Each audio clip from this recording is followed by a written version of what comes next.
Hello നമസ്കാരം, welcome back to my channel. അപ്പോൾ ഇന്ന് നമ്മൾ ചെയ്യാൻ പോകുന്ന ഒരു കുഞ്ഞു വ്ളോഗാണ് കേട്ടോ. അപ്പോൾ എല്ലാവരും വീഡിയോ ഇഷ്ടപ്പെട്ട് കഴിഞ്ഞാൽ ലൈക്ക് ചെയ്യാനും സബ്സ്ക്രൈബ് ചെയ്യാനും മറക്കണ്ട. ആശാൻ രാവിലെ സ്കൂളിലൊന്നും പോയിട്ടില്ല കേട്ടോ, കാരണം നല്ല പനിയായിരുന്നു. 2 ദിവസം മുന്നേ പോയി മരുന്നൊക്കെ മേടിച്ചിട്ടുണ്ട്. കിടക്കപ്പായന് പോലും എണീക്കാണ്ട് തന്നെ ഫോണെ കുത്തിക്കൊണ്ട് കിടപ്പുണ്ട്. എനിക്ക് 2 പാട്ട് വേണം ഫോൺ തരാമെന്ന് വെച്ചിട്ട്. 2 പാട്ടെന്ന് പറഞ്ഞാൽ അവസാനം 4 പാട്ടാകും 5 പാട്ടാകും. അതിങ്ങനെ സമയം നീണ്ടു പോകാറാണ് പതിവ്. അപ്പോൾ വയ്യാന്ന് പറഞ്ഞിട്ട് ഇവിടെ കിടക്കുകയാണ്. പിന്നെ തണുപ്പല്ലേ മഴയില്ലേ എന്ന് വിചാരിച്ചിട്ട് ഞാൻ ബുദ്ധിമുട്ടിപ്പിക്കാൻ പോയില്ല. മമ്മിക്ക് ഇന്ന് എവിടെയൊക്കെയോ പോകാനുള്ളതുകൊണ്ട് അടുക്കളപ്പണിയുടെ ചുമതല ഇന്ന് എനിക്കാണ് കേട്ടോ. അപ്പോൾ ആദ്യം തന്നെ ചെയ്ത പരിപാടി റൈസ് കുക്കറിൽ ചോറ് തിളപ്പിച്ച് വെക്കുകയായിരുന്നു. ഇത് കണ്ടില്ലേ, റൈസ് കുക്കറിൽ നമ്മൾ ചോറൊക്കെ തിളപ്പിച്ച് വെച്ചിട്ടുണ്ട് കേട്ടോ. ഇനി ഇത് ഉച്ചയാകുമ്പോൾ ഊറ്റിയിട്ട് എടുത്താൽ മതിയത്. അപ്പോൾ പിന്നെ നമ്മുടെ നെക്സ്റ്റ് പരിപാടി എന്ന് പറയുന്നത് നമ്മുടെ പാവയ്ക്കാത്ത ഒരുമത്തിലാണ്. പാവയ്ക്കെല്ലാം അരിഞ്ഞൊക്കെ വെച്ചിട്ടുണ്ടായിരുന്നു. ഇനി അതൊന്ന് അടുപ്പൊക്കെ കയറ്റാം അല്ലേ. എണ്ണയൊക്കെ ഒഴിച്ച് കടുകൊക്കെ പൊട്ടിച്ച് നമുക്ക് നമ്മുടെ പാവയ്ക്ക അടുപ്പത്ത് കയറ്റലാണ് അടുത്ത പരിപാടി.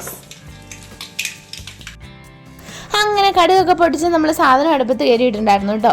അപ്പോൾ ആവശ്യത്തിന് ഉപ്പും മഞ്ഞപ്പൊടിയൊക്കെ ഇട്ട് കൊടുത്തിട്ടാണ് നമ്മൾ സാധനം അടുപ്പത്ത് കയറ്റിയിട്ടുള്ളത്. ഇനി അടുത്ത പരിപാടി എന്ന് പറയുന്നത് നമുക്ക് ഈ തോരനാവുന്ന നേരം കൊണ്ട് അടുത്ത നമുക്കൊരു ചെറിയ ചാറുകറി വെക്കാമെന്ന് വിചാരിച്ചു. ഇളനാടിൻ്റെ ഒരു കേടിരിപ്പുണ്ടായിരുന്നു കേട്ടോ. അപ്പോൾ അത് എന്തായാലും ഒന്ന് കറി വെക്കാമെന്ന് വിചാരിച്ചു. അങ്ങനെ അതിനുള്ള പ്രിപ്പറേഷൻസ് ഒക്കെ തുടങ്ങി. അപ്പോൾ ഇതാവുന്ന നേരം കൊണ്ട് തോരനും ആയിക്കോളൂല്ലോ എന്ന് വിചാരിച്ചു.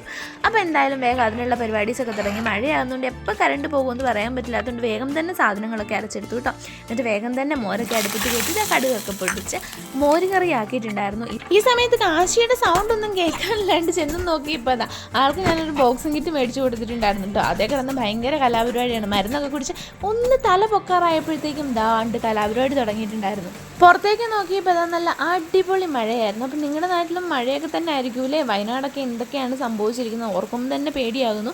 അപ്പോൾ അങ്ങനെ ഇരുന്ന് വെറുതെ പുറത്തേക്കൊക്കെ ഇറങ്ങാമെന്ന് വിചാരിച്ചപ്പോൾ പിന്നെയും മടി തോന്നി മഴ കാരണം.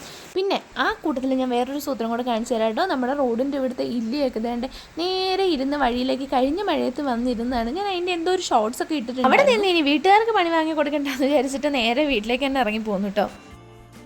അപ്പോൾ ഇത്രയേ ഉള്ളൂ കേട്ടോ ഇന്നത്തെ നമ്മുടെ പരിപാടീസ് എന്ന് പറയുന്നത്. ഇനി ഒരു ഗ്ലാസ് ചൂട് കട്ടൻ ചായയെ കുടിച്ച് ജനലിൽ കൂടെ പുറത്തേക്ക് വായി നോക്കിയിരുന്ന് അങ്ങ് ആസ്വദിക്കുക എന്നുള്ളതാണ് അടുത്ത പരിപാടി. അപ്പോഴത്തേക്കും അമ്മയും വരും, അപ്പോഴേക്കും ചോറ് കഴിക്കാറാകും, പിന്നെയും വെറുതെ ഇരിക്കുക. ഇതൊക്കെ തന്നെയാണ് പരിപാടി. ഇനിയിപ്പം നമ്മളിവിടെ നിന്ന് ജനലിൽ കൂടെ പുറത്തേക്ക് നോക്കിയാൽ നല്ല മഞ്ഞ് കയറുന്ന കാണാം. കാരണം മഴയൊന്ന് പെയ്ത് മാറിക്കഴിഞ്ഞാൽ അക്കരെ മലയിലേക്ക് നോക്കിക്കഴിഞ്ഞാൽ നല്ല മഞ്ഞാണ് കേട്ടോ. അപ്പോൾ മഞ്ഞൊക്കെ ആസ്വദിച്ച് വെറുതെ ഇങ്ങനെ ഇരിക്കാന്നുള്ള പരിപാടി. കാരണം പുറത്തേക്കൊന്നും ഇറങ്ങാൻ ഒരു നിർവാഹവും ഇല്ല. അപ്പോൾ എല്ലാവരും വീടുകളിൽ തന്നെ സേഫ് ആയിട്ടിരിക്കുക. കാരണം ഉരുൾപൊട്ടൽ അങ്ങനെയുള്ള കാര്യങ്ങൾ എല്ലായിടത്തും തന്നെ കൂടുതലാണ്. അതുകൊണ്ട് അധികം ട്രാവലൊന്നും ചെയ്യാതെ എല്ലാവരും വീട്ടിൽ തന്നെ സേഫ് ആയിട്ടിരിക്കാൻ ശ്രദ്ധിക്കുക. അപ്പോൾ ഇത്രയേ ഉള്ളൂ ഇന്നത്തെ നമ്മുടെ വീഡിയോ എന്ന് പറയുന്നത്. വീഡിയോ ഇഷ്ടപ്പെട്ട് കഴിഞ്ഞാൽ ലൈക്ക് ചെയ്യാനും സബ്സ്ക്രൈബ് ചെയ്യാനും സപ്പോർട്ട് ചെയ്യാനും മറക്കണ്ട. അപ്പോൾ നെക്സ്റ്റ് വീഡിയോയുമായി കാണുന്നവരെ എല്ലാ കൂട്ടുകാർക്കും ബൈ.